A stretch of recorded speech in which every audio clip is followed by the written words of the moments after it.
TPC alert. TPC alert. You've been enlisted into a top-secret live stream called Pull the Ultra Trigger, a weekly live watch and review featuring ENSHOHMA and Kaiju Noir. So strap yourself in to a brightly colored, nitro-filled funny jet. It's time to pull the Ultra Trigger. Trigger. I made that with the bitmap on the Wendy's. I hope they don't hit each other too hard. Smite it.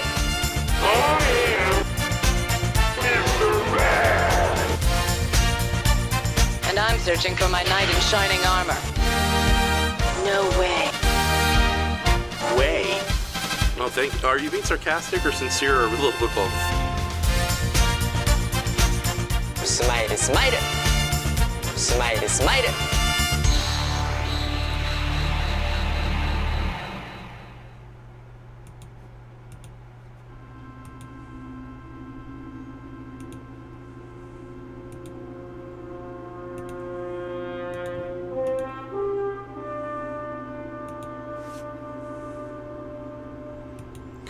Hi everybody, it's me, Alien Pelongi, and I've come to take over the show.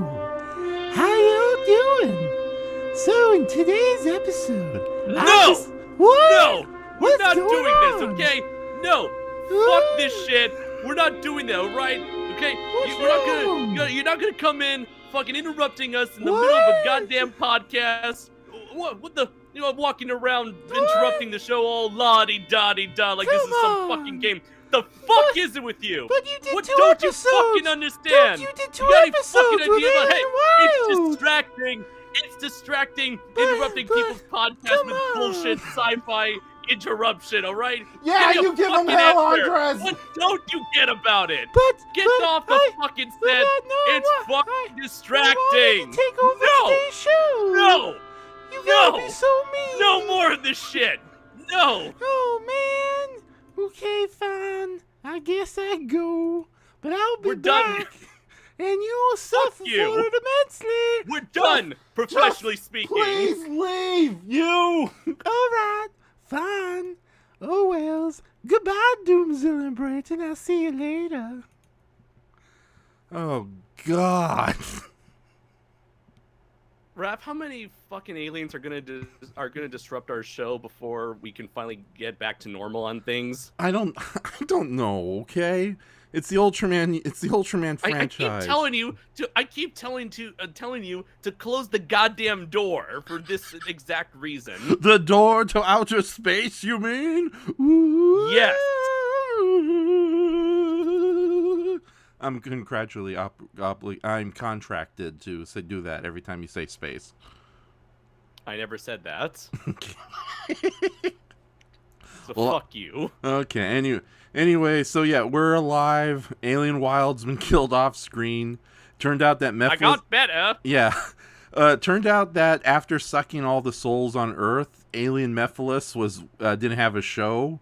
He couldn't go to any restaurants or tourist spots because, everyone was dead. So he challenged Alien Wild in an epic fight, and it was amazing.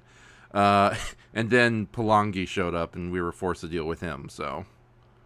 Sure. Yeah, so that's the official backstory. See, here on Pull the Ultra Trigger, we give you resolution. It's not like Lost Galaxy or the Riverdale show where we just come up with plots and leave them unrealized. So When did Lost Galaxy ever do that? they had Lost Galaxy in the title, and they didn't really do anything with the Lost Galaxy. But at least that's a name. It's not like a story reason. They actually did at least visit a Lost Galaxy. No, yeah, I know, but it's like they had more elaborate plans, and they just pretty much dropped them in the halfway point because it's like... It was still a good show. I know. How dare you compare it to fucking Riverdale? Okay, fair enough. That's comparing anything to Riverdale's like saying you have hey, this show's as terrible as cancer. Anyway, so today's episode. This is the biggest diarrhea in history of mankind. For those who don't know that, for those of you who understood that YouTube poop reference, I applaud you. Oh my goodness! So all right, and we're Well, both Dr. Phil. Yes, sorry, I had a bit of technical difficulties. We're both at full audio now, so. Okay. Although your screaming was so impressive, it scared away Alien Palangi. I hope he doesn't come back with an army of stars and spaceships. No, Raph, we're not doing that, okay? We're not fine. doing that again. All right. So maybe maybe in the final episode we'll have a bunch of alien Don't make me go guest Christian stars. Bale again, okay? All right. So what's today's agenda, Mr. Andres? So we are going to be covering a particular episode featuring the return of Golba, the monster from the very first episode of Ultraman Trigger. So in order to celebrate this occasion, we're going to look at the return of the monster from the first episode of Ultraman Tiga. Mm-hmm. So as disappointed as it is to see Golba return as opposed to a brand new Tiga character make a return, I kind of see what they're going for here. At least I kind of understand what they're going for in terms of, hey, the monster from the first episode made a reappearance, so let's fucking do it again. Mm-hmm. It's still a brand new suit, so let's make the most out of that damn suit costume. Also, it's kind of nice when they do bring back monsters more than once within the same series, especially if it's like a relatively new creation.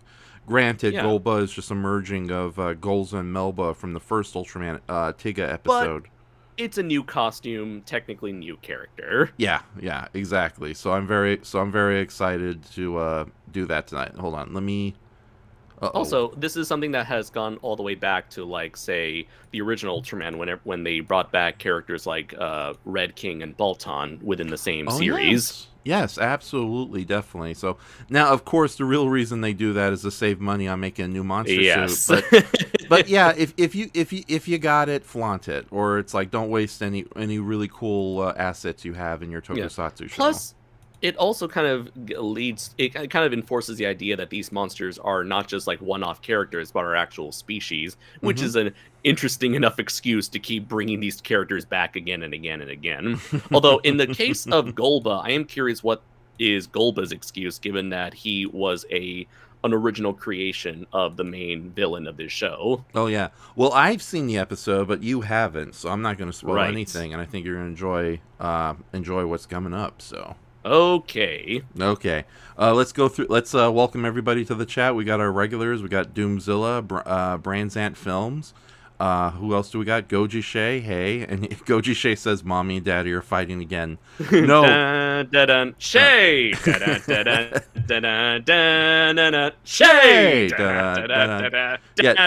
No, that wasn't Mommy and Daddy. That was Mommy, Daddy, and Alien Pelangi, or however you say his damn name. So.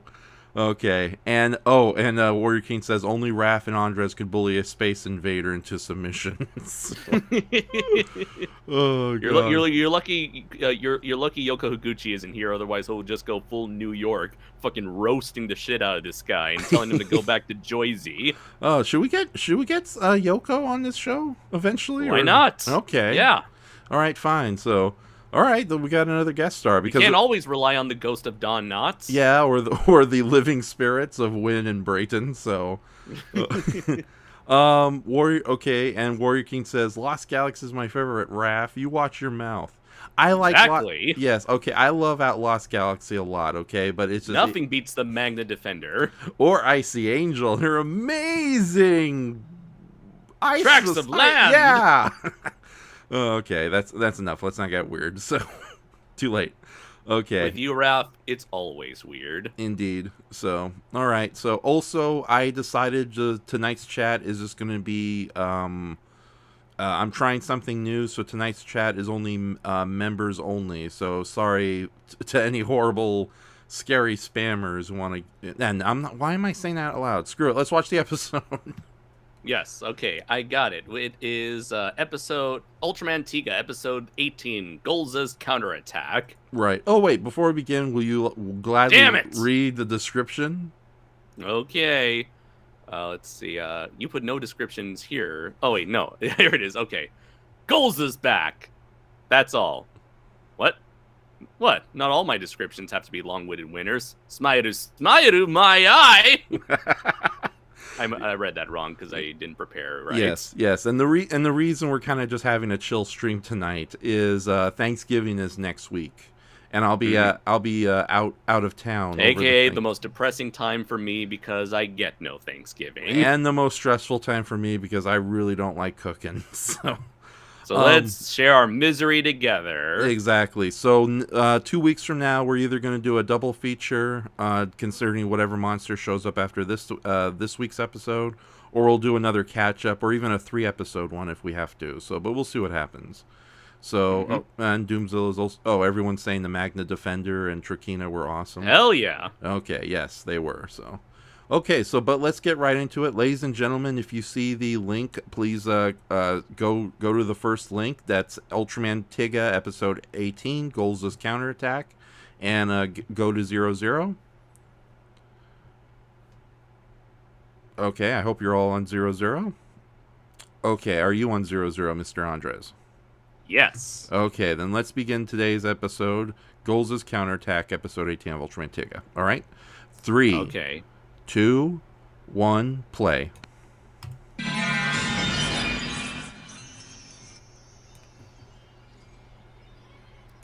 How many live streams ago was it that we watched the last Tiga episode, which I think was the Halloween special?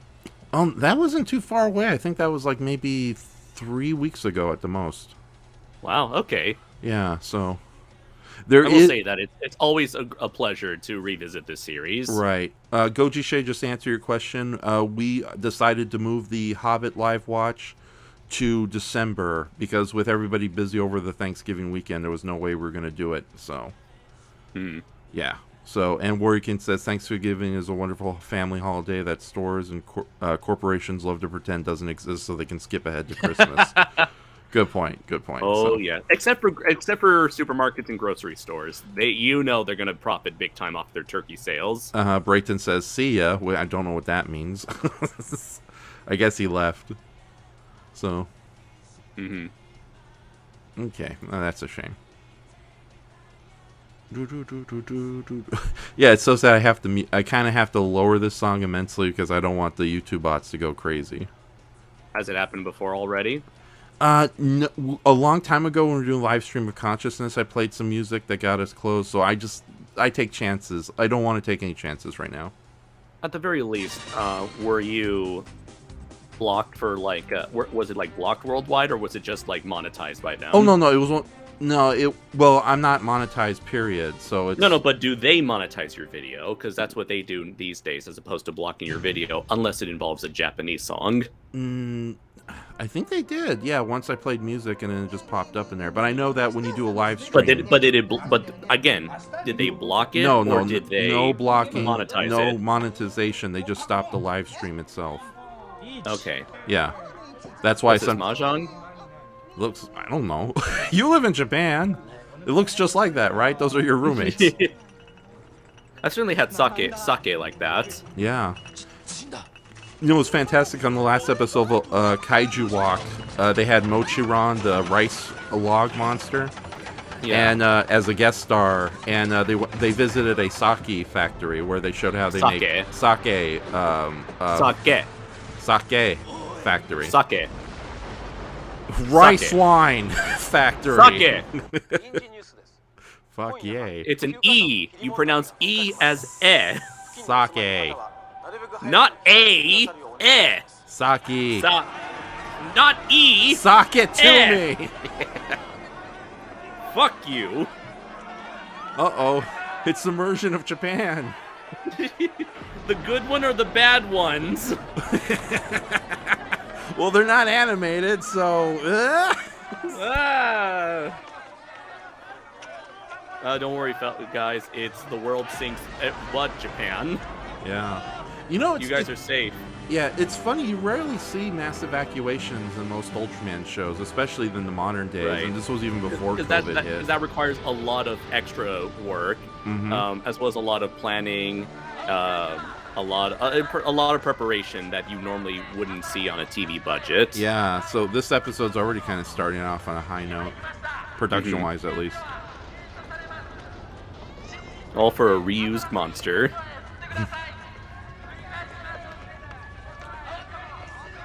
Or maybe this is just one of those episodes that I forgot if this was one of those episodes that was more character focused than monster focused. You know, it's funny. I didn't do a rewatch or monitoring of this episode beforehand. So for all we know, Daigo's gonna dance naked, and we're gonna be in real trouble soon.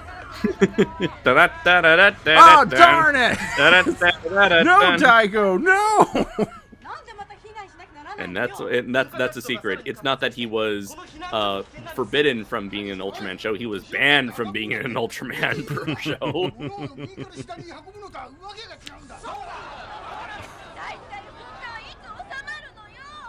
Well, geez, lady, let me just go ask the fucking volcano.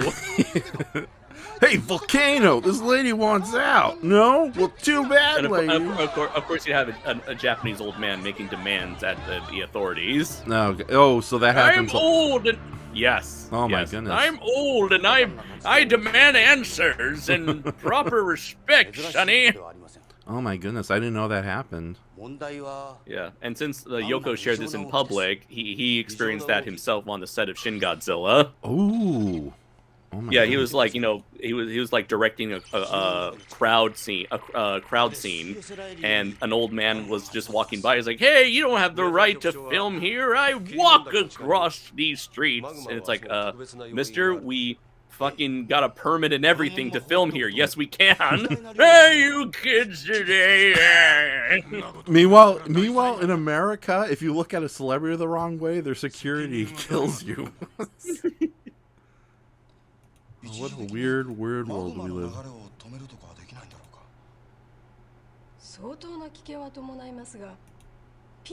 Weavile? We're bringing Pokemon into this?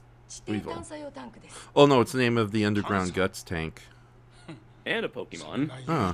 I thought Weevil was also a species of insect. Warrior King says it's strange to see a huge crowd of actual people fleeing this scene, in contrast to most modern Ultra shows. Yes, I fully agree. Much grander in scale, he follows up. Nick Fitkin says, shock, hey, it's Nick. early. Alright. And Branzant Films, Brayton, our friend Brayton, says, can we do an entire 4-hour stream of Andres insistently correcting Raph over pointless pronunciation? It's one of my favorite it's not features. Pointless, okay? It's about respecting the goddamn language. Kyuger! Kyoryuger. Koyoryuger! Kyoryuger. Sake! Sake. Sake! Yes, there we go. Damn it. Oh wow, they're really doing the crowd scenes. Although most likely this was filmed at a school, and all these kids are like, all these people are like teachers Or and kids and parents. This looks to be like, I think this might be like a ski resort. Oh, So maybe they reserved the whole area. yeah, it's like the Millennium Godzilla films where they offered everybody, you know, get some Godzilla merch and a free lunch and be in a Godzilla movie.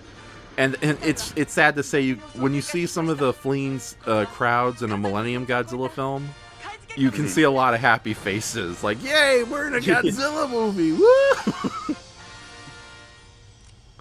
And it's always a father and a little kid or a little daughter. Aww. In the majority of the Millennium Godzilla evacuation scenes.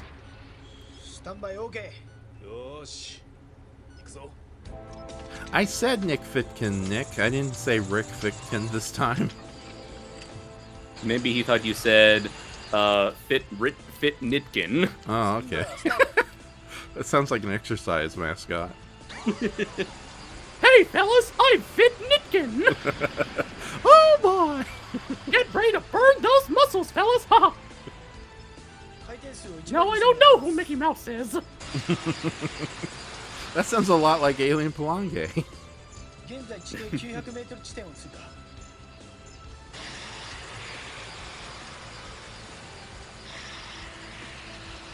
She'll be digging round the mountain when she comes. She'll be digging round the mountain when she comes. You know, I'd say this is a new Disney ride, but considering the current management, it'd be most likely a guy with a balloon that looks like a drill convincing us it's a drill. Oh yeah, given the modern state of Disney parks, I can believe that. Yeah. But remember, this reminds me of the 20,000 the Journey to the Center of the Earth ride I showed you. At Disney, at Tokyo Disney Sea. Yeah, which looked amazing. So, Laura Fitkin just showed up. I said Laura. I don't know why either of you keep trying. Are you sure it's not Flora Litkin? Shut up. I love you, but I don't love you that much. It's like, I don't love you enough to not destroy you. I like you, Andres. I kill you last.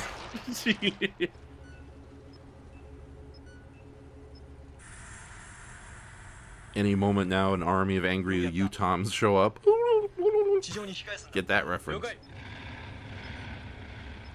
No. Okay. I don't want that reference. I refuse your reference. Oh no, it's I reject your reference and substitute it with my own. Oh no, it's powered Teleston. Get that reference. Yeah.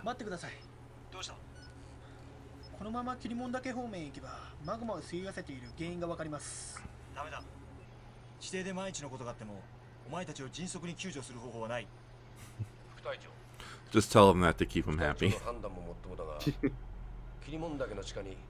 That's right, Nora. At least I didn't say Laura. Get it. Okay. Doomzilla says Kaiju sense is tingling. Again, I can never get tired of this soundtrack.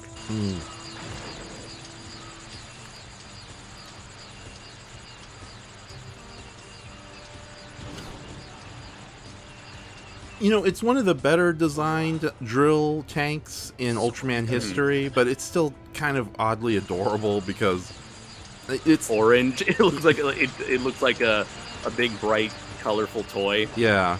Hey everybody, I'm coming to dig in the earth. I'm a big weevil, yeah. What you gonna do, Aquaman?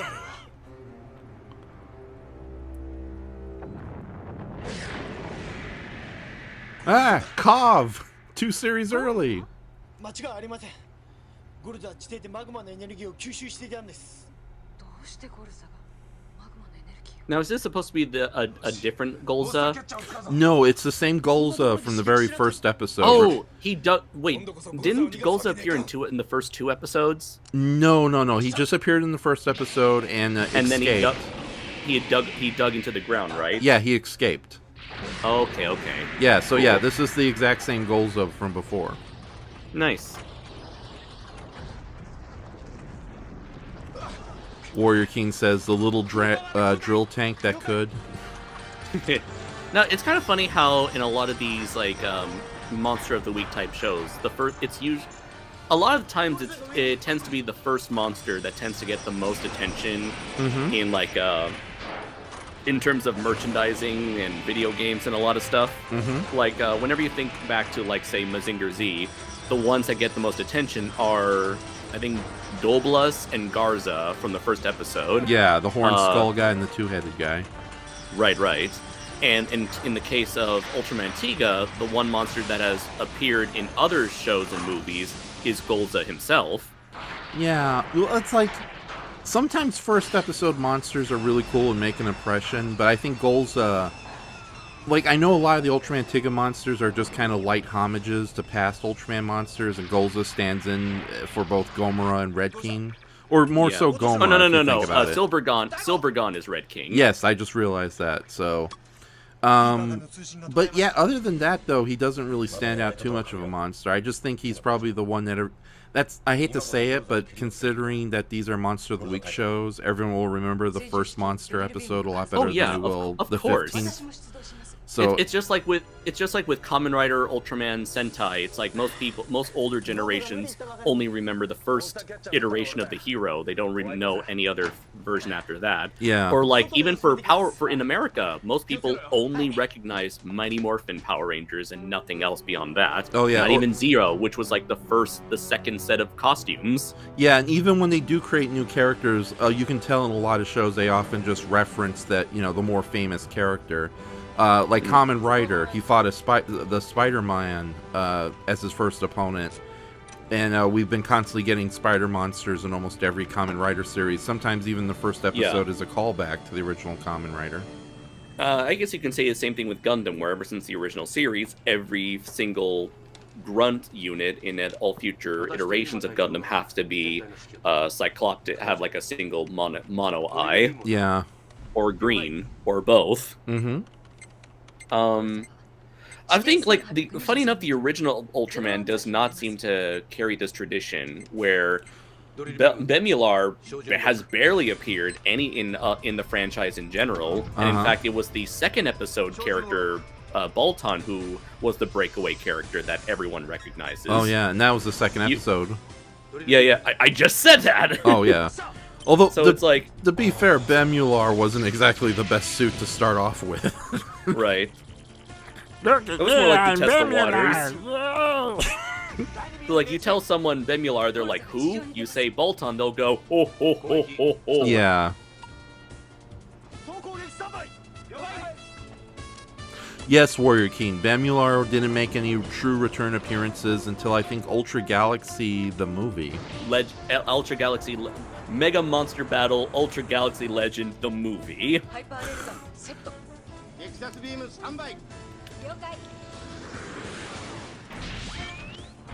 Warrior King says, oh, that's a nice model shot. Yeah. Yeah.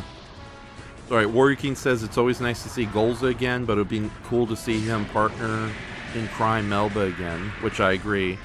And Brandzant Film says, I prefer the subtle partnership of Globber and Wangeldong myself. That's my favorite Ultra Kaiju. Oh yeah, indeed. It's just a shame. Globber knocker. Yeah, it's just a shame all those effects artists died underneath their combined costumed weight.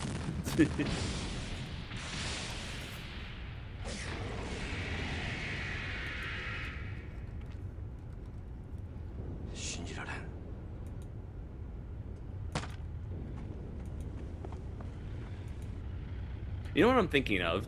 If we ever get a chance where Tiga and Trigger team up in a future episode, I'd love to do a double feature with the episode where Tiga and Ultraman team up. Oh yeah, that would be a great double feature.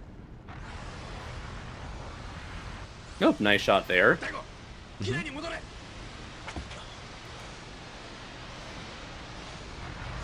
Anytime now, Daigo. He's like, fuck the machine, I'm saving myself. And they're like, Daigo, that was Guts' property. That cost us over $20 million. I don't care. Check out my pecs. No. Oh, he saved it. He rescued it, yeah. Okay. You know, the fact that he held it in his hands make it all the more apparent that was designed to look like a toy. Yeah. We meet again, Golza, and I like the size of your pecs. I like the size of your pecs too, Ultraman Tiga. Yeah! It's like, once again, we meet each other for the last time. Wait a minute. If it was the 4Kids dub, Ultraman Tiga would sound more like, we meet again, Golza. And if it was Saban, it would be like, right. Doomzilla says, got to admit the production design in this episode is excellent. Warrior King says, as Golza, he says, I'm back! No, his reaction would be, his first lines would be, how you doing? Brayton says, they were able to afford Micro Machines and Hot Wheels this go around. And Laura Ficken says, Globber Gorg is the one that needs 2 suit actors to puppet, right? Yes. Right. Always. One controls the body, the head, the legs, and the right arm. The other controls the left arm. How that works, I still don't know. Yeah. Oh, I like the little cabin detail. Yeah. The Yeti Woo shows up. Hey, what you doing? You too? Brayton says, yep, my favorite Tokushaku Sentai show. Entertainment for Beanie Babies. You're a bastard, Brayton. Gymnastics!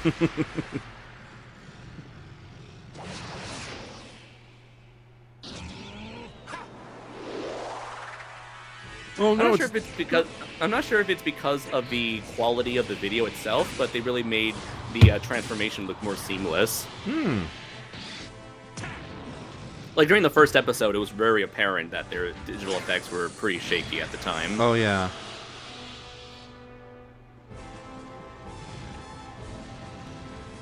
So you know, it'd be insane if one of these days, a Gridman kaiju were to appear in one of these newer Ultraman shows. That would be very easy to do too.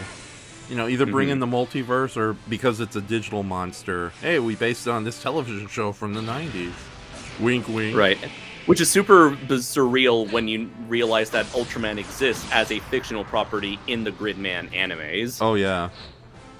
Warrior King says, is Golza the first Ultra Kaiju to be powered up by geothermal energy? I doubt it. Yeah. It's, I think Ultra 7 had one monster from the episode The Quake Makers that was geothermal powered. So. Fuck you, Beam! Wait a minute. This is not supposed to happen! Hold on! Golza just This wasn't part of the script. This is not how things are supposed to go. Golza just starts ripping model mountains and starts hitting Tiga with them. He's got breaking the fourth wall. Yeah. It's like, oh my god, he's aware of himself. He's become self-aware of the rules. He's pulling a Sephiroth and trying to break continuity. Oh my god. Spoilers for Final Fantasy Remake, 7 Remake. Golza was Hideaki Anno this entire time. Gymkata! No, Gymkata, hey god. It's like, if I can't blast you, I'll just continue beating the shit out of you. Yeah. I kind of like the sleekness of the Golza design here. He just got a little too fat and small-headed for my taste in later appearances.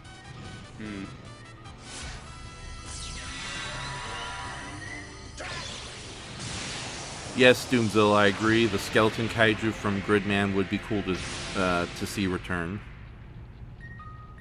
Oh, he's dead. Okay. Or is he? now to finish the job.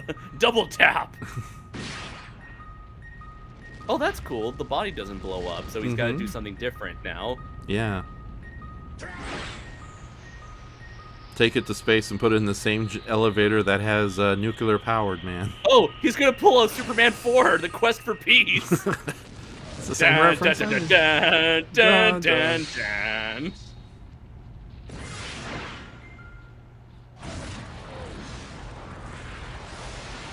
He died the way he lived, in a volcano.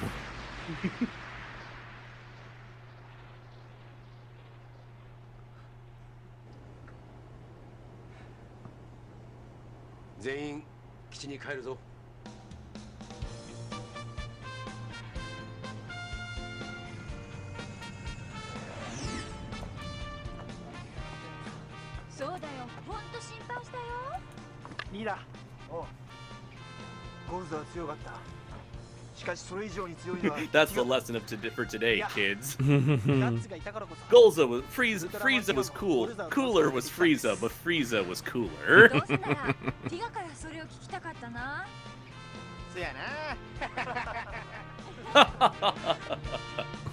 Let's get a Ventos.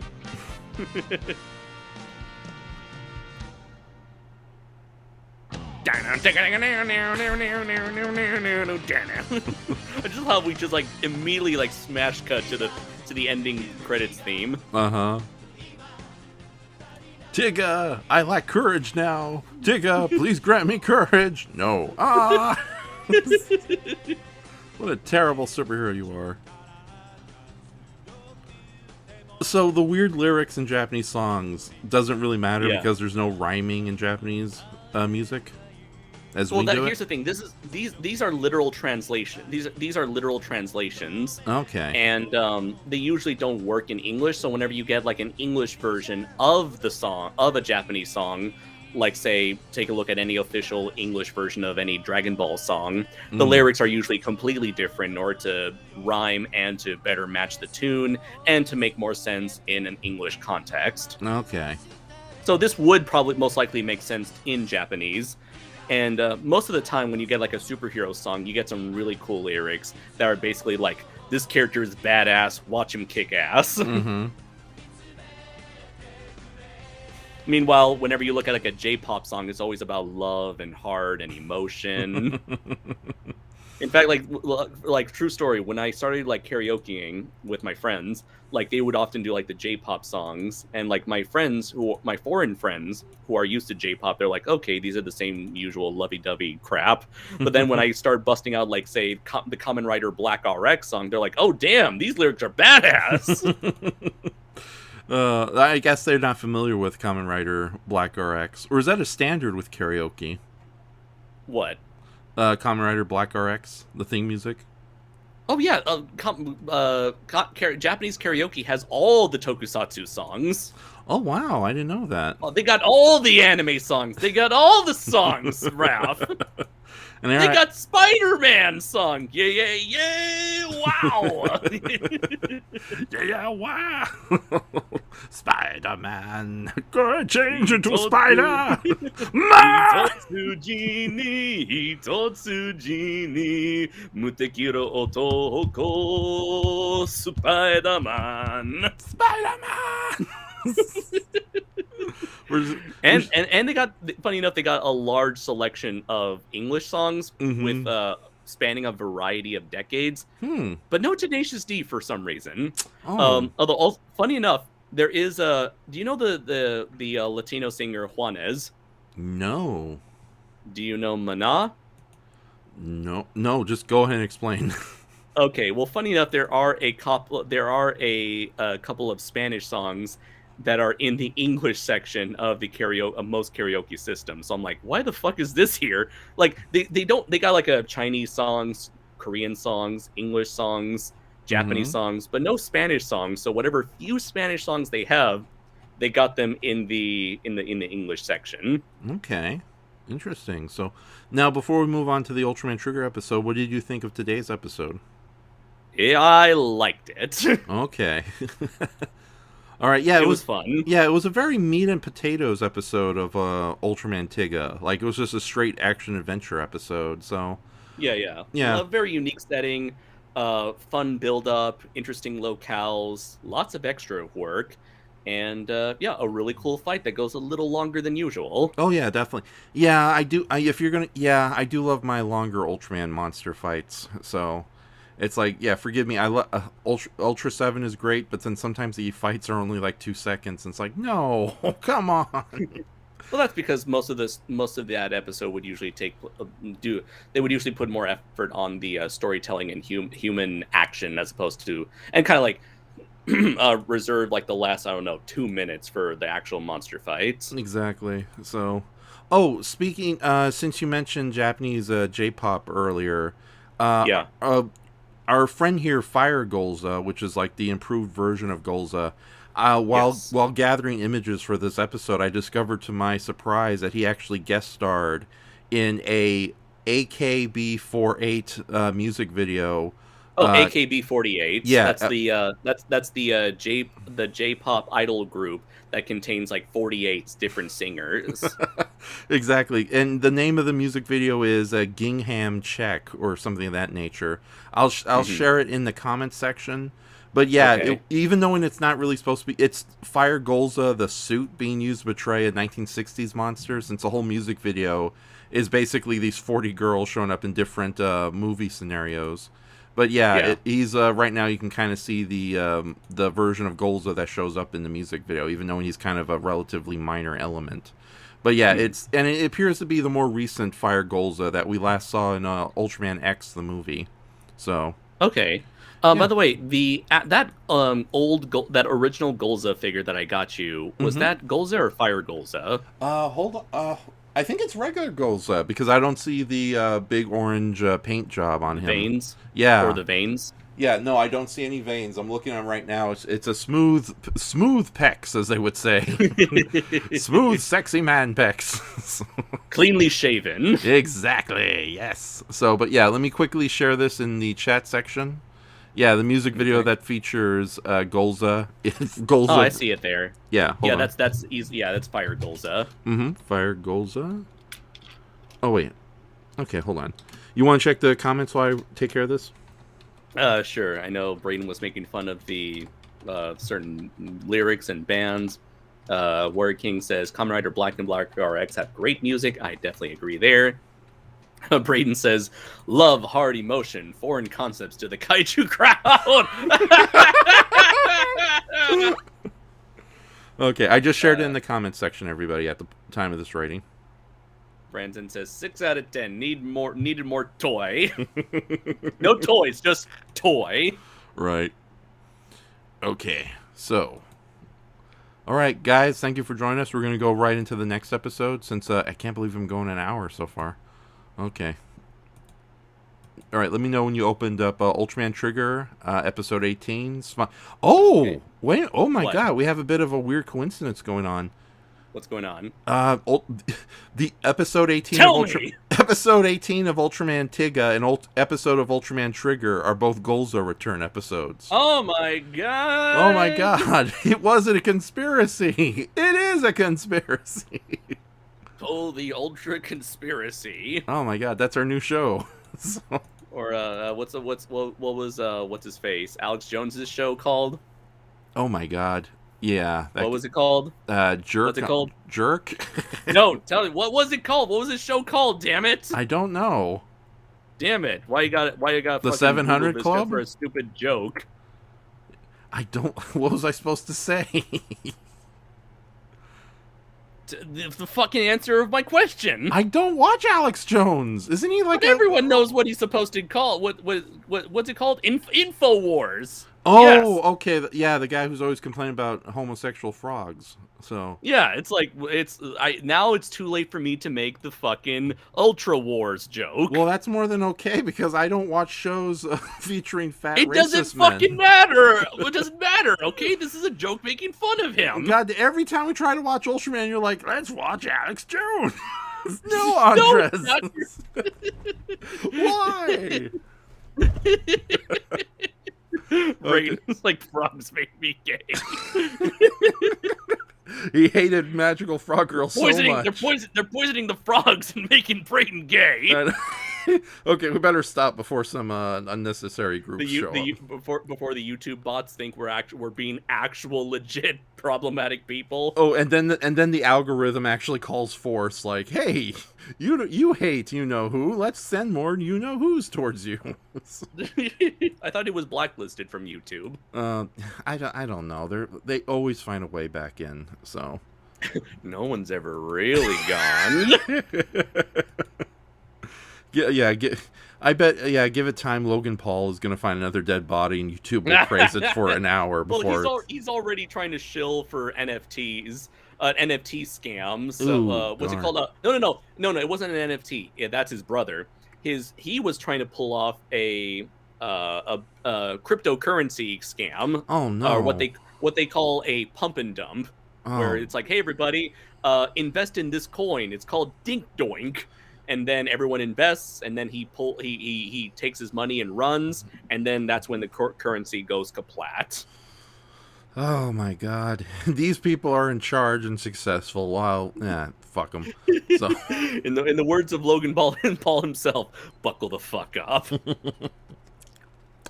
Okay, so everybody open up the next link, Ultraman Trigger, Smile Operation #1. That is the actual title. Smile, smile! Okay. Alright, are you on 0-0, Mr. Andres? I'm as 0-0 as I'll ever be. Okay, let me switch the screen. Okay, there we go. And 3, 2, 1, play. Oh, Smeargar. He's a monster from Ultraman Taiga. So I think he's like some kind of weird amphibian monster with deadly water abilities. Oh, you know what? I think I've seen his toy before at Toys R Us. Yeah. Smargar. I don't know, some weird name like that. Smeagol. I want my ring. No, stop hitting me. He punched me in the boob. Oh yeah, that monster does have an impressive bust. He punched me in the other boob. Boob fight. Well, I guess this is a flashback. That's really cool. Yeah. I don't think we've ever seen like a finishing Specium Beam like finisher attack from a first-person perspective. Yeah.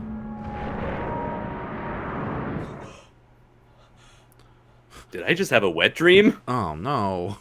About that girl. He's looking at his sheets right now. Damn it. Do I have feelings for that girl who's always trying to kill me with other monsters? And strangle me in the mud?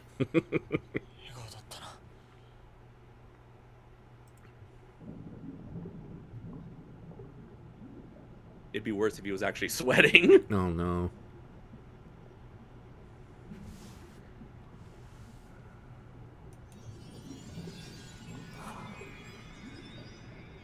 Is that the Tiga sound effect? Yeah. Well, what is Dark Trigger doing there? Tale as old as time.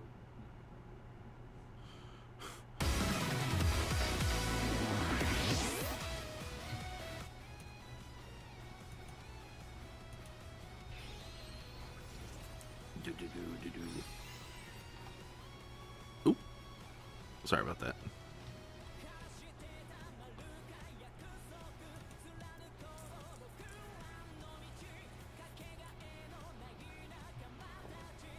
Warrior King says, Chimera is your OTP, Kingo, just like Sailor Moon and Tuxedo Mask. What? That's what Warrior King says, and I read that correctly. What the hell's an OTP? I don't know. OTP, yes, I said it correctly. And then Doomzilla is like, okay. Original Titanic Princess? I'll check what OTP means. Is this another goat thing? Yeah, well, better yet, you explain in the comments, Warrior King. Oh, wait, one-time password. What the hell does that mean? Warrior King, explain!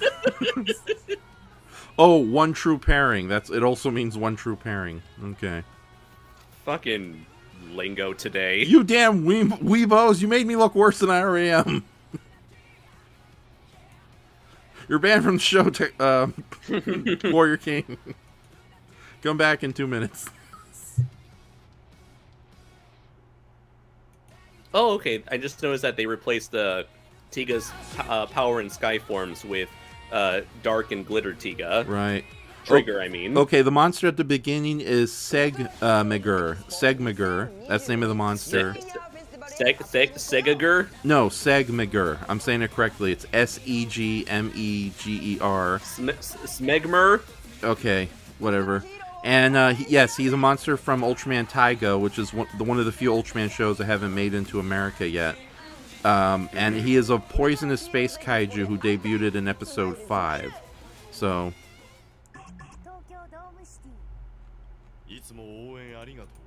Are you enjoying this program? Well, you shouldn't. And here is why. It sucks. Thank you, Brayton says. In other words, not English. You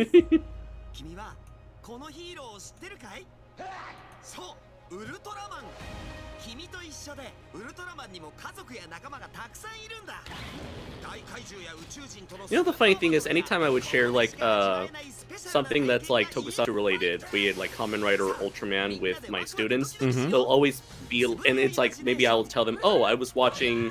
They ask me, oh, what did you do this week? And I say, oh, I was watching, let's say, Kamen Rider Kuga, and they're like, oh, is that the newest one? It's like for them, like if I show them a design, they'll never recognize it as, oh, this might be from the 80s or 90s or 2000s. They're always like, is that the newest one? So it's like, it's kind of like with Americans with Power Rangers, where it's like for them, they only remember the ones they grew up with, and so any one they don't recognize, they assume that that's the latest one happening right now. Yeah. So it's like, if I show them a picture of, like, say, Tiga, they won't recognize Tiga. They'll think, oh, is that the newest one? I'm like, no, this is 25 years old. And they're like, they made Ultraman 25 years ago after I stopped watching Ultraman? Yeah! They never stopped! And I think this was something I talked about with Nick and Laura, where it's like, once you become an adult, you stop following this stuff altogether. So it's like it's like even for me, someone like me who stopped watching Power Rangers, I still kind of keep up with Power Rangers and see like what's going on with the franchise. But like that kind of stuff doesn't really happen in Japan at all, really. So it's like once they stop watching it, they completely, like, cut all ties with it, and so they have zero clue what's going on with any franchise they grew up with by the time they reach, like, say, high school, like, I don't know, maybe junior high school age. Yeah, that's totally understandable. It's like there's too much of this fiction to keep on top of, and no, but it's just that in comparison to, like, most Americans, I feel like nowadays most Americans have not given up their hobbies or obsessions. That is true, but somebody online, I don't know if it was Linkar or one of my friends, they brought up a good point that, yeah, they're still watching adult animation, they're still watching cartoons, but it's always cartoons related to their interests when they were growing up. Like, a lot of people might still check out SpongeBob SquarePants, but they won't give a crap about the secondary popular shows on Cartoon Network or Nickelodeon right now. So, it's also probably one of the reasons why Teen Titans Go was so popular, because everyone remembers Teen Titans Go, but, screw all the other comedy cartoons that were on at the time.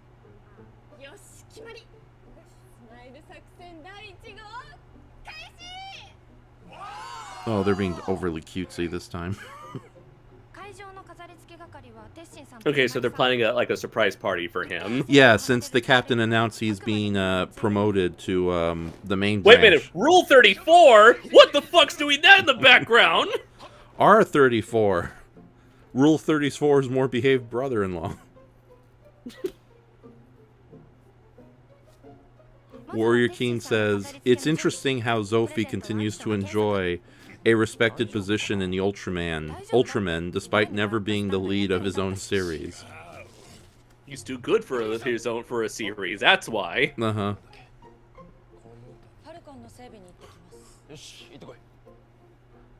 And Doomzilla says, "Oh boy, more shenanigans." And Branzant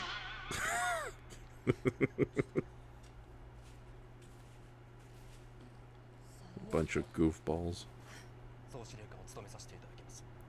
Branzant Film says, "This show is only slightly less sophisticated than SpongeBob SquarePants." Really? Is it? Is it, Brayton?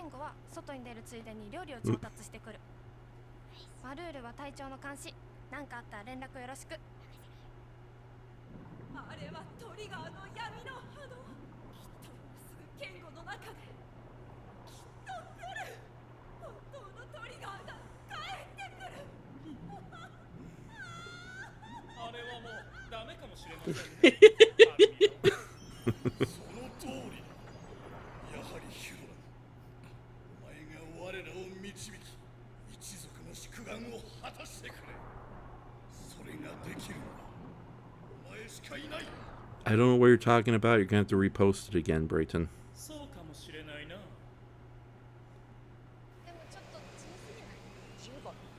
I'm too much of a creepy sex pervert to lead the pack now. Which is true. They dropped the whole thing with him and the girl. Oh, we'll see. Oh, fuck.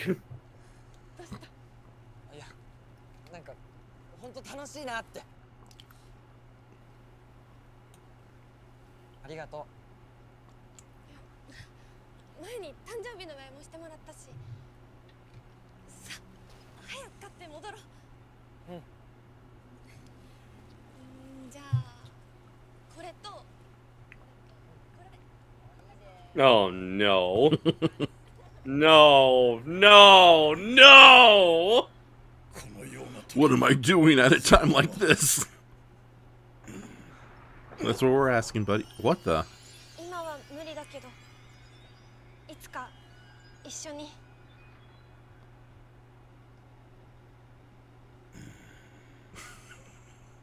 Okay. What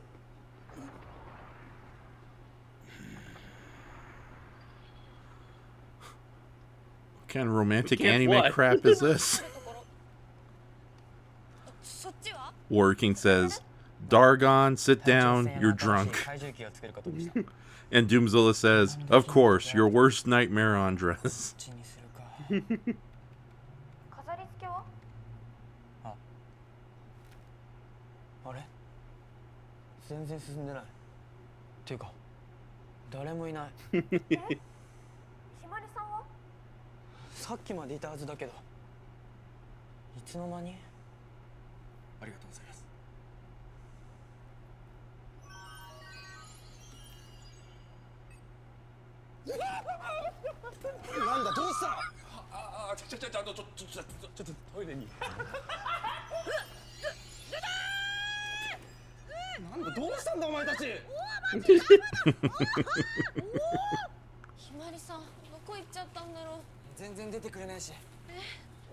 Warrior King says, "Oh my god, my fan fiction came true. Go for it, Dargon."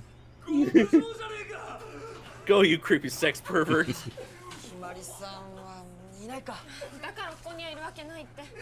I forgot, did he agree to stay with them? I think so, yeah. That's basically his prison cell. Oh.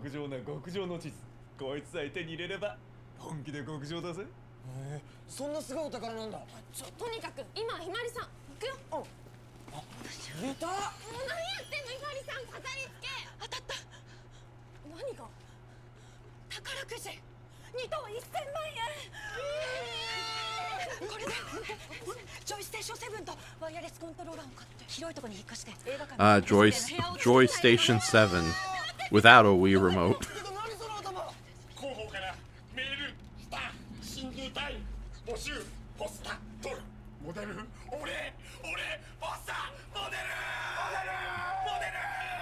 Jesus, I haven't seen these characters act this crazy in like, at all. Mm-hmm.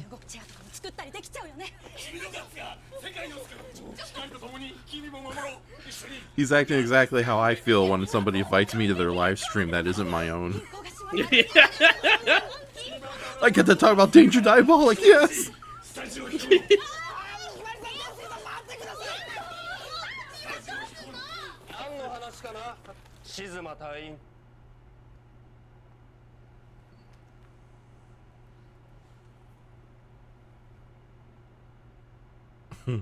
What is this? What is this? The Office? Well, I wouldn't object to an Ultraman take on The Office. Oh, that's great. Oh, he's looking for an apartment.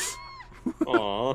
Look, and it looks just like the dilapidated apartment from Ultra 7. Oh my god. No one. Okay, that's why I got excited about the coffee table. Uh-oh. How you doing? Big man coming into town. His name is Golba, the sequel mofos. Yeah. Golba 2. Warrior King, everyone, you're all drunk. Go home. I don't think they've done that in a while, where they just slap a 2 on a monster's second appearance. Usually they just give them a new form. Yeah. Like, remember Red King 2 and Bolton 2? Yes, yeah.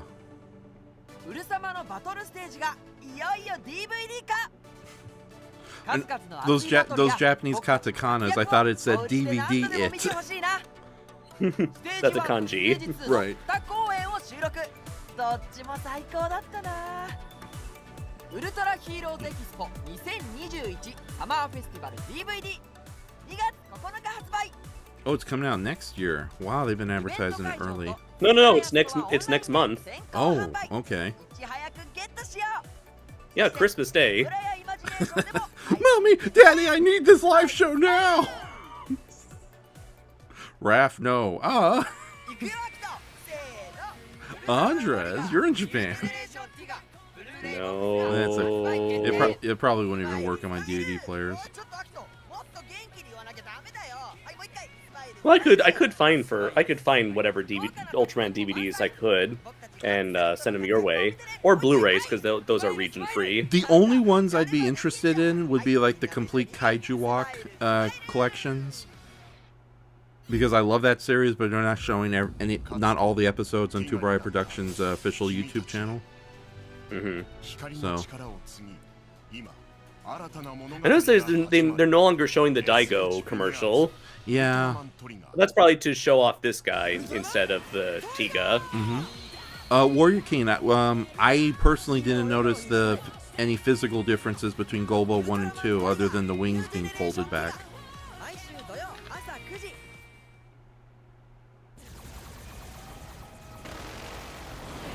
And Brandzant Film says this whole series should be rebranded Enlarged Teletubbies with Gymnastic Violence. I find it funny how he just like immediately starts off with Trigger. He's like, we've seen this guy before. We know our guns are going to do shit against it. Again, great shot right there. Yeah. Ow, my forehead. Ow, my other forehead. Take the laser on the face. Okay, so it really is a second Golba.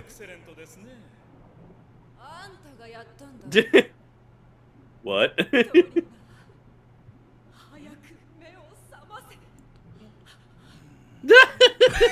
Wait, isn't he supposed to be giant at this point? Why the flower? Yeah. Why the flowers grew with him? Wow, bad continuity, Tsuburaya. More like fucking Hackeraya. Oh no! God, this is like this is becoming Rama 1/2 meets HR Puff and stuff. Sigmund the Sea Monster. Save the bank.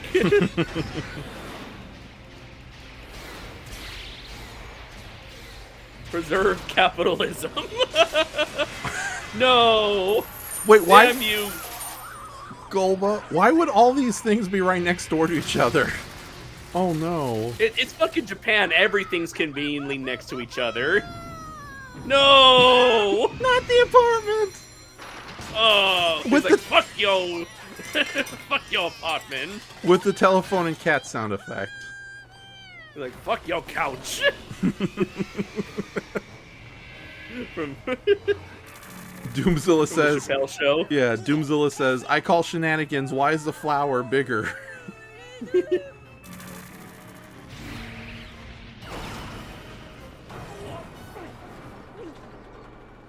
And Doomzilla follows that up saying, okay, that's funny, to all the characters suffering here.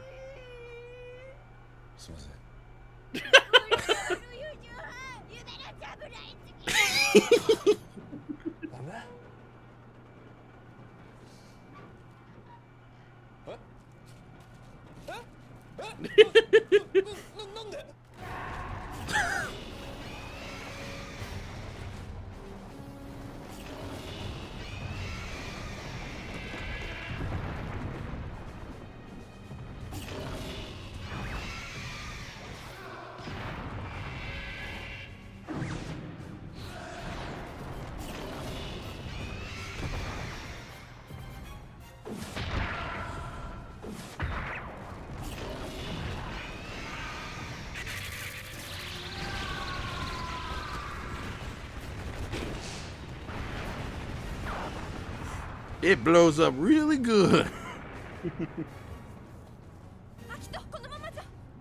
心配ないよな。俺はプレゼントを作っていて自分のミスに気づいた。そしてハイパー機を改造したんだ。アキト、何言ってんの？俺はついに光を手に入れた。俺も光に選ばれたんだ。 What? I'm sorry, what now? He's He's transforming? I thought you said you watched this episode. I don't think I paid attention to it as much as I should have.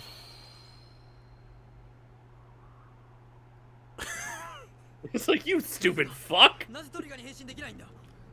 アキト、ね、どうしちゃったの？接触の問題か。アキト。トリガー。なんでだよ。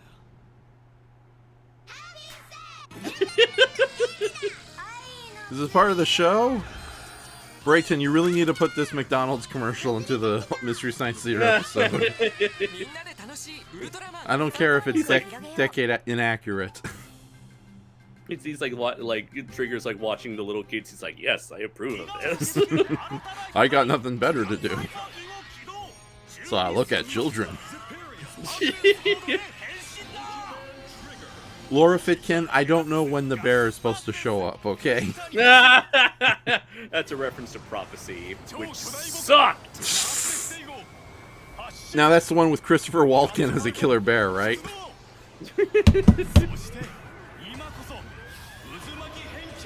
I'm glad you got that reference to the other reference.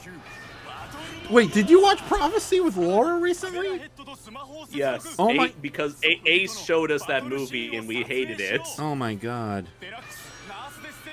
At the very least, now I understand that reference in Matt Denion's novel Atomic Rex. Right. Which features a mutant bear monster in homage to the one in Prophecy. Oh my goodness. But yeah, for those folks out there, don't watch it. Don't watch Prophecy. It's not worth it. Yeah, it's pretty... It's got a cool idea. It's got an interesting premise.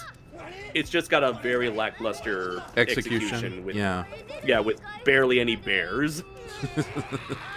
Watch the Care Bear movie instead. They fight a book in that. Okay, my theory of him being a robot is less credible now. It's like, why is everyone losing their shit?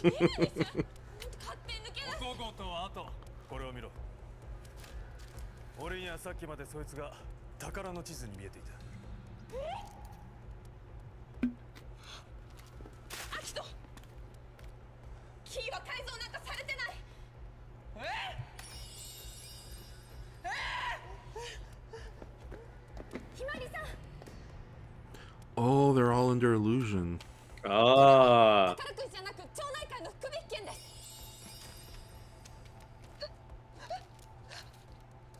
Brandent Film says you should watch Hercules, though. Lou Franco throws a bear into space. It's just a one scene.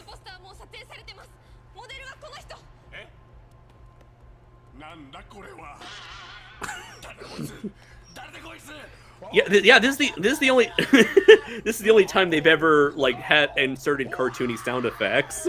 Right. Oh, poor Marlulu. Marlulu.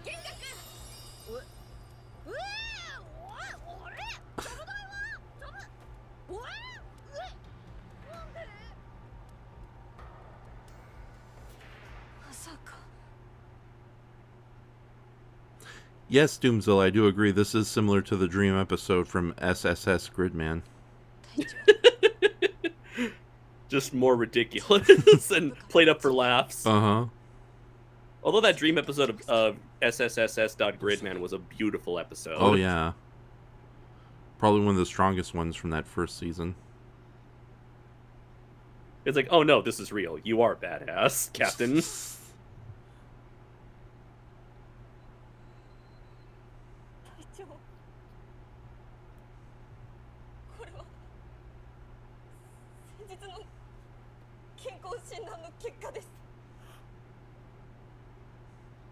Is he pregnant? I hope that C stands for Captain. Captain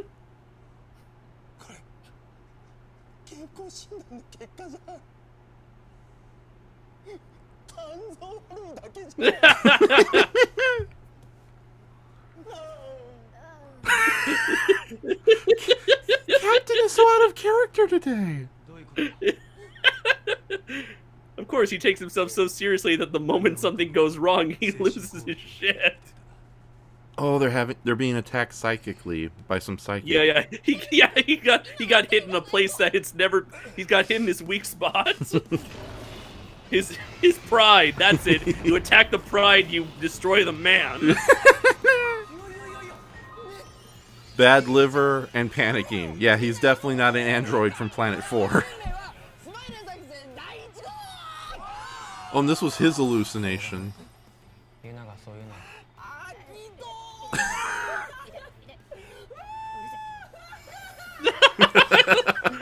Marlulu's like, okay, stop, oh. please stop, no more.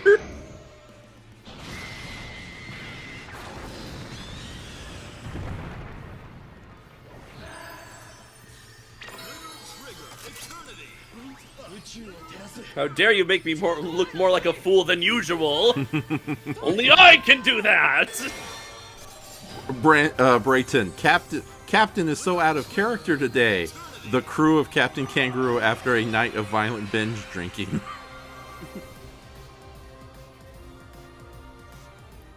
And Warrior King says they broke the captain. Like I say, you broke the pride, you break the man. Mm-hmm.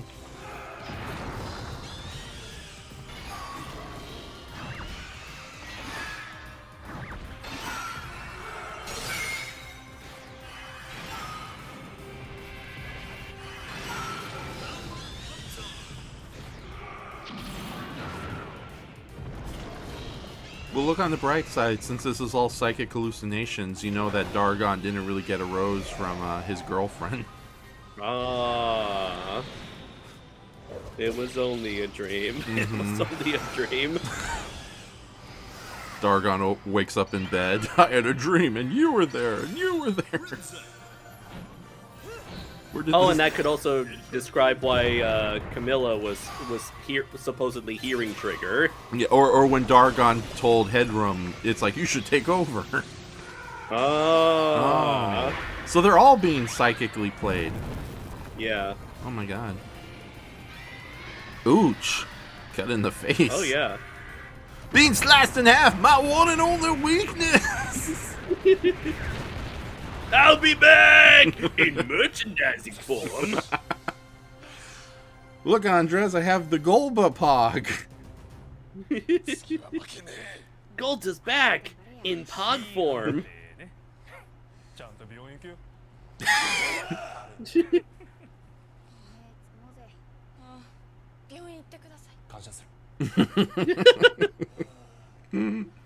Probably drinks too much after work.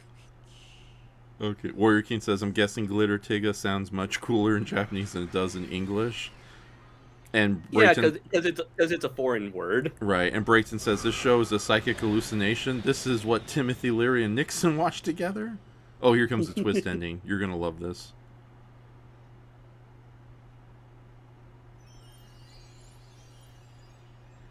I have no idea who that is. The heart in the chest, the rainbow in the eye, the familiar-looking cult-like outfit. I have no idea who that is. Killeroid from Ultraman Tiga. Oh, it's been a long-ass time since I've seen that episode. Yeah, so yeah, no, he's officially back, and he looks like he's the big villain of these episodes. Yeah. Nice. Cool. I figure if you're gonna I've noticed they've rarely had any humanoid villains aside from the main trio. But whenever there is a humanoid villain like Diavolo, they would usually end up clashing with the main humanoid villain. So it's really cool whenever they do stuff like this. Yeah.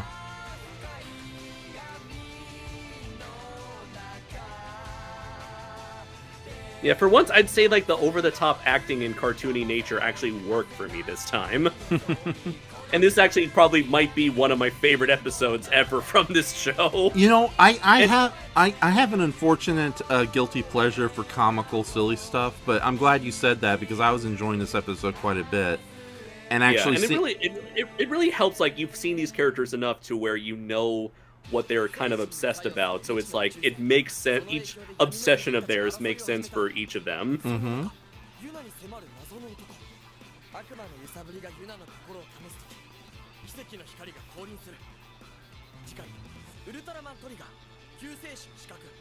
There he is. There's my boy. Finally, another Tiga character. Finally. No more of this new stuff. Or Gubira for the 15th time. Or half new stuff like Golba. Yeah. Warrior King says... Melba Golza Golga. Well, it's the title of today's episode. Golza, Golba, Gozer, Globber, Gorgo, Godzooky. United States, Canada, Mexico, Panama, Haiti, Jamaica, Peru. All right, Warrior King says, yeah, I figured something was wrong when Dargon, of all people, insisted that only Hudrum was fit to lead Hudrum was fit to lead their people instead of Chimera. Shut up. I had it right, and then you confused me. All right, Doomzill's like, what? And Brayton says, it's a JoJo meme, Andres. Okay. It's not a JoJo meme, Brayton. It's a JoJo reference. That's the joke.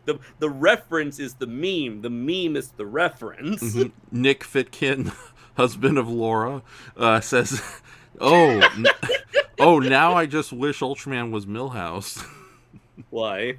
Well, because you did a Milhouse, an immaculate Milhouse impression a little earlier when we were talking about Pogs.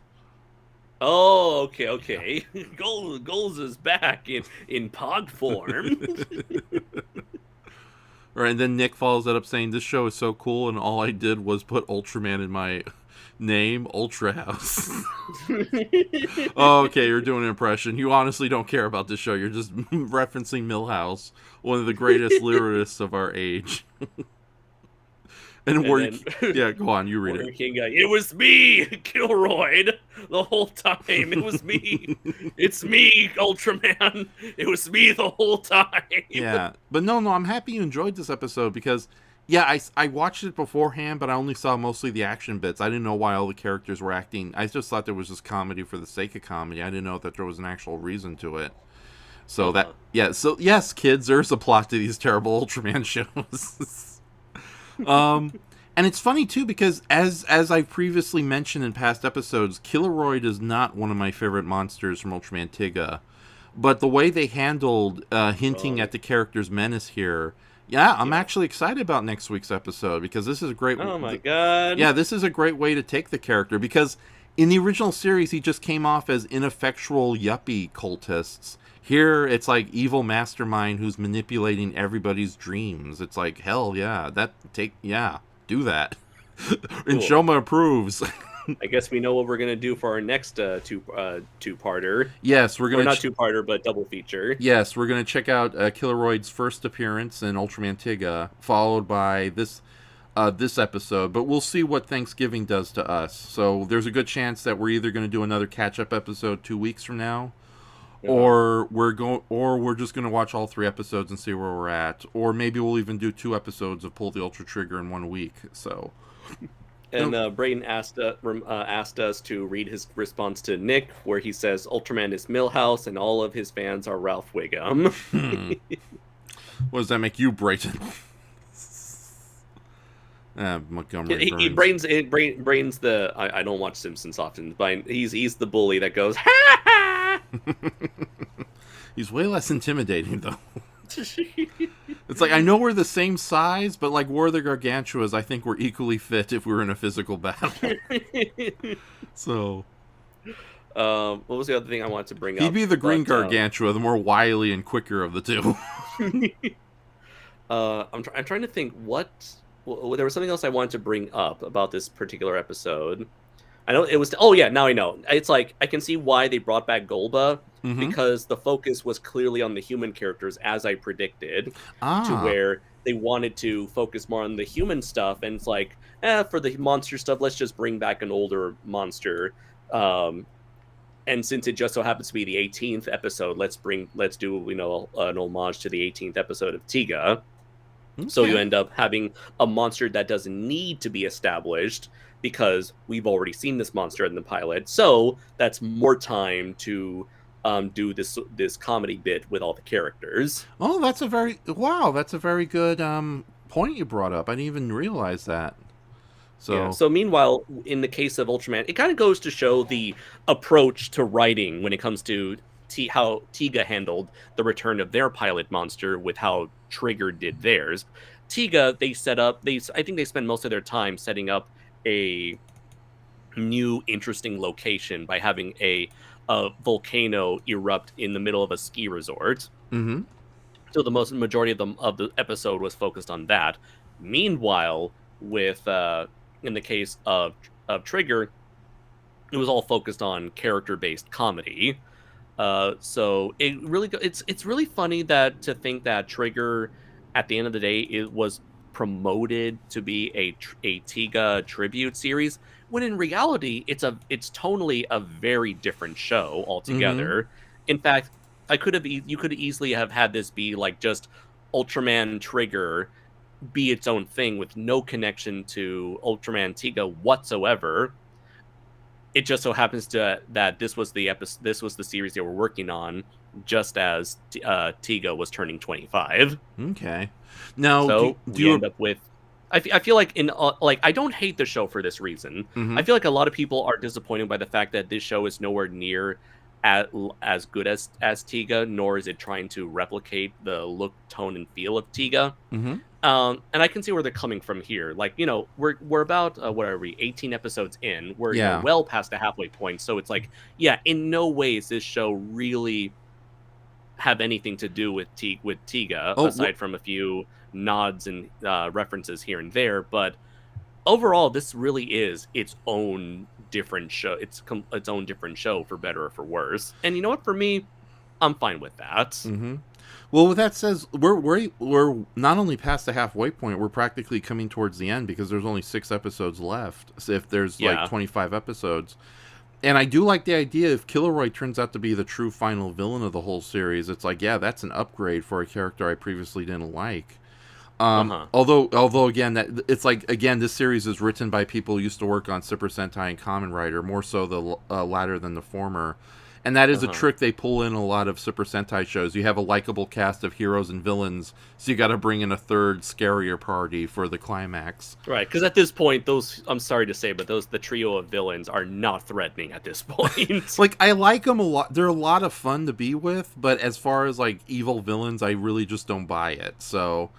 It's something I like to call the Rita Repulsa effect. You got to bring in Lord Zed to make the bad guys feel scary, threatening again. Yeah, or I know I'm going to butcher the name, so please help me correct it. Kyoryuger. Kyoryuger. Kyoryuger. Yes. Kyoryuger. That's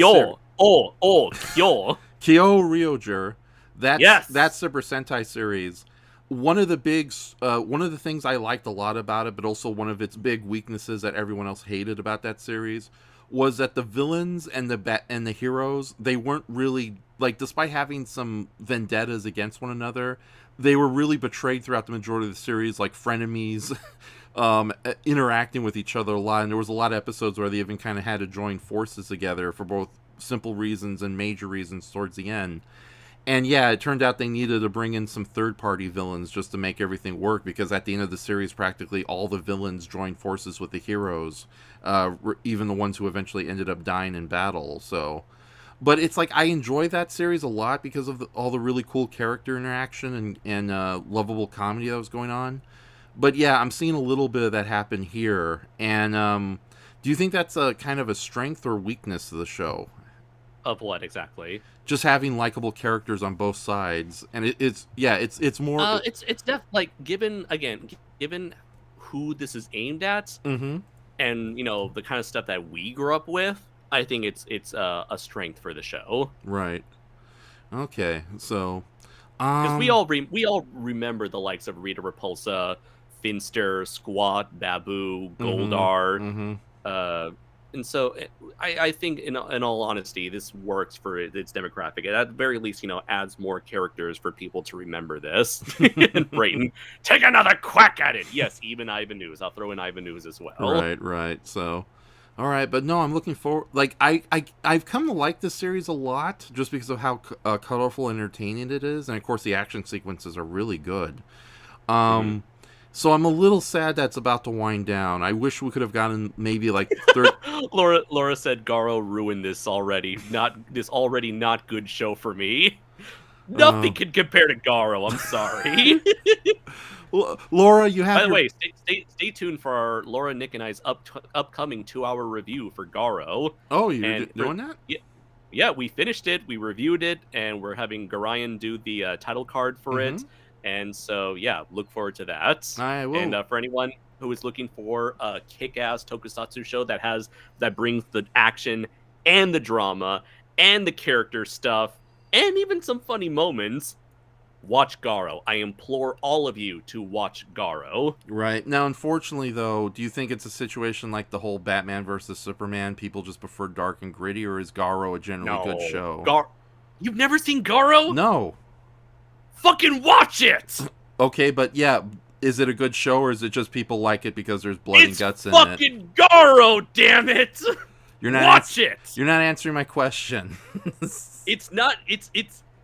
I know. Garo. I know it's dark and horror. Good. It's beyond good. It's amazing. Is it good? Is it good Dark Grim, or is it crappy Riverdale Dark Grim? It's tokusatsu perfection. Is it right up there with Mechanical Violator Hokkaido? It's the same dude behind Mechanical Violator Hokkaido, so fuck yeah. So it's this. Okay, so and you've seen Mechanical Violator Hokkaido? No, I've only seen Kamen Rider Zeto, which was also done by Keita Amamiya. Yeah, but that movie, despite having some really nightmarish-looking kick-ass monster designs, it's amazing! Yeah, it's amazing, but it's still kind of like family-friendly Kamen Rider, just with like a scarier metal edge to it. Yeah, so this is heavy metal edge to it. This is Keita Amamiya, like, unrestricted by any of that. Okay, We'll see what happens, because I can't trust you dark and grim kids. You'll say anything. Fuck it! Dude! It's a lot like, say, what's a good example? Watchmen, okay? So Watchmen, it's dark and gritty, but it's not good because it's dark and gritty. It's good because it's fucking Watchmen. Mm-hmm. Same thing here. It is dark and gritty, but it's not good because it's dark and gritty. It's good because it's fucking Garo. Okay, I should note. Much like how Watchmen was good because it had Alan Moore attached to it. Okay, you're talking because this is Keita Amamiya unrestricted. Okay, so you're talking about the original. Okay, you're talking about the original comic book, because if you're talking about the movie, it's like, no, fuck Zack Snyder. I never said the fucking movie. Okay, I just had to make sure because whenever anybody recommends Watchmen, it's like, are you talking about the comic book or the movie? There's a comic book?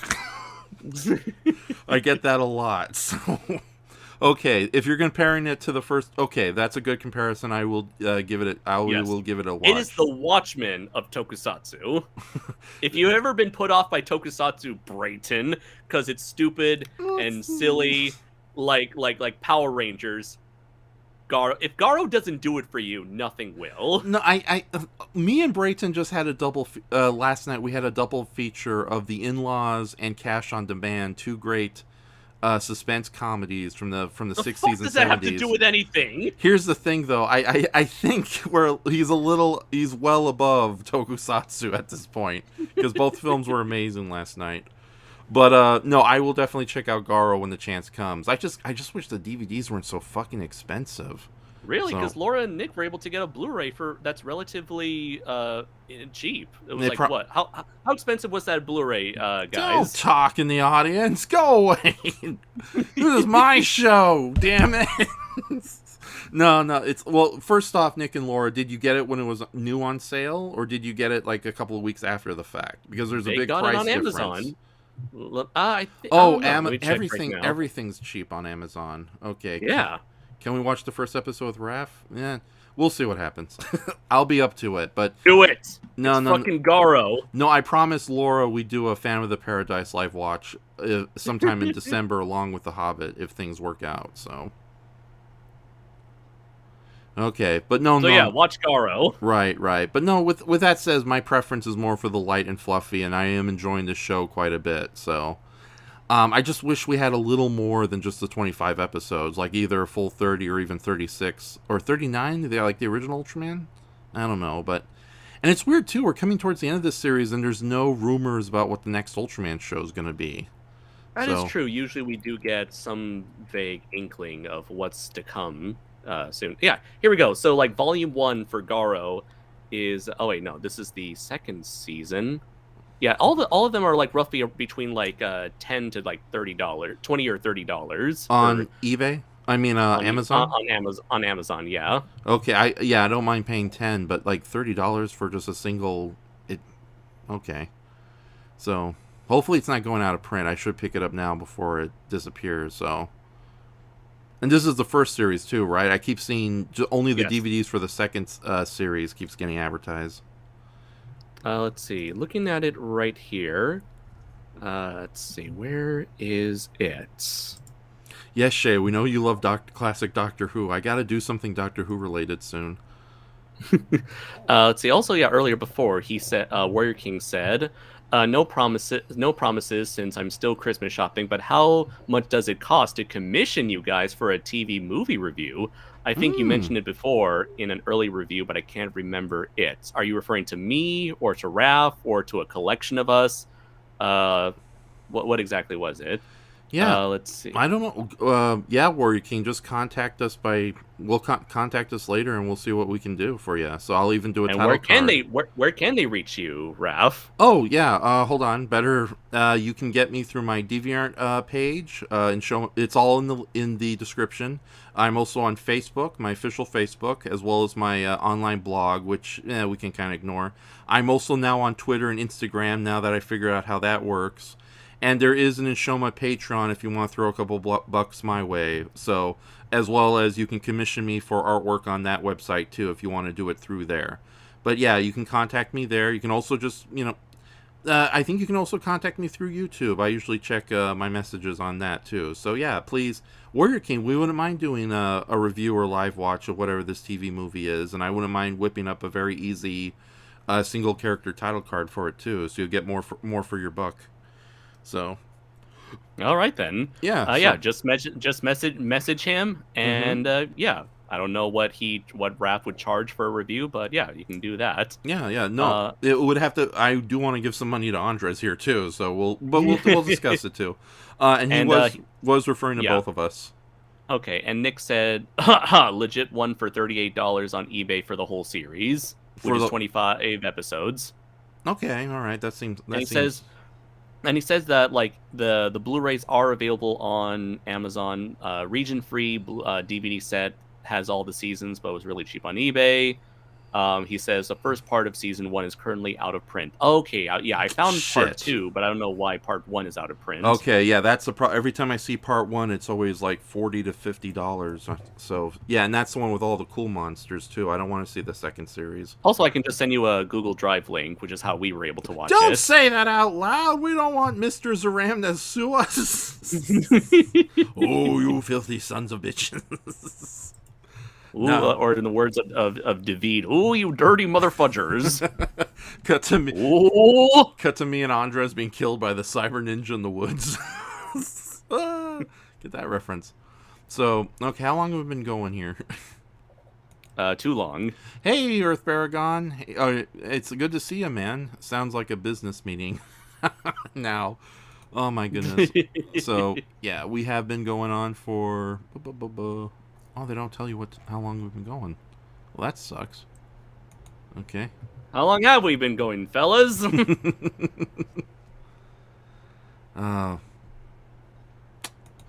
Anyways. Yeah, so yeah, let's call it quits. Like I said, I don't know if we're going to be back here next Sunday. I'm going to be out of town after Thanksgiving, and what are you doing over the lonely Thanksgiving weekend?